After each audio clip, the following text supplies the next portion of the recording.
Teraka dia mahatsiaro tompon-draharaha ireo zanaka malagasy any am-pielezana na dia monina ivelan'i Madagasikara aza. Manan-kevitra izy ireo ny tondra ny anjara birikiny amin'ny fampandrosoana sy ny raharaham-pirenena. Tolo-kevitra avy amin'ny vovonana miaradia amin'izao ankatoko ny fetin'ny faran'ny taona izao ny mba hanomezana lanja manokana azy ireo amin'izay sehatra ny fampandrosoana izay. Araony andindiny izay. Na dia nalavitra aza ireo zanaka malagasy am-pielezana dia mahatsiaro tsy afa-miala ihany koa amin'ny raharaha rehetra aty an-tanindrazana. Maniry ny handray anjara tanteraka amin'ny raharaham-pirenena izy ireo araka ny nambaran'ny filoha mitarika ny vovonana miaradia ivondronan'ireo diaspora. Maro mantsy ireo zanaka malagasy manam-pahaizana ary afaka mitondra tsara ny fampandrosoana ny firenena na ara-politika, ara-toe-karena sy ny lafiny ara-tsosialy. Tafiditra ao anatin'ny etaetan'izy ireo noho izany ny ametrahana ny ministera isana manokana ny diaspora izay hanamafy ny fifandraisan'ny zanaka malagasy taorian'ny fanapahan-kevitry ny fanjakana amin'ny andraisan'izy ireo anjara amin'ny raharaham-pifidianana.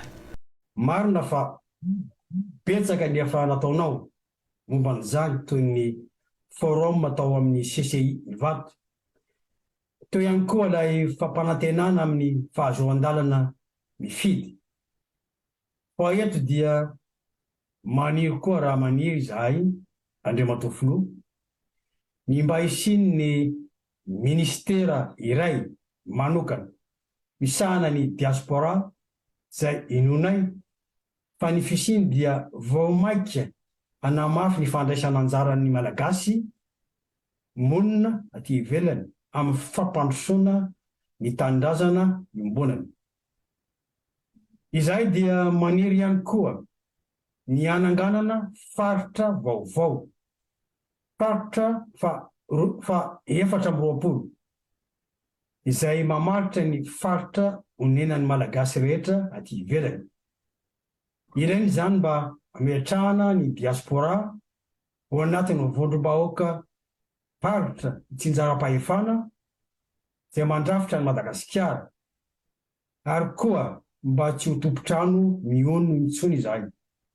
Mandray anjara mivantana ho tantsoroka eo amin'ny lafiny ara-toe-karena ihany koa ny diaspora amin'ny alalan'ny famatsiana ara-bola ireo avy aty an-tanindrazana. Izany hoe isan'ireo mpiara-miombona antoka mivantana amin'ny fampandrosoana izy ireo.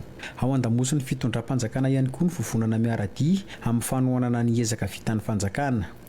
Ny taona 2024 dia taonan'ny fifidianana, noho izany dia manana ny heviny ihany koa ity vovonana ivondronana zanaka malagasy any am-pielezana ahitana antoko sy fikambanana maro ity. Ka atsahatra ireo endrika fisaratsarahana. Aleo ifampiresaka ka hitondra vahaolana maharitra satria hiatrika fifidianana isika ka mila ny rehetra miaradia. Andriamatoa Filoha Andry Rajoelina, izahay diaspora etarihan'ny vovonana miaradia dia manantitra ny fangatahanay ny filatsahanao dray ho kandida amin'ny fifidianana ho filoham-pirenena malagasy amin'ity taona 2024.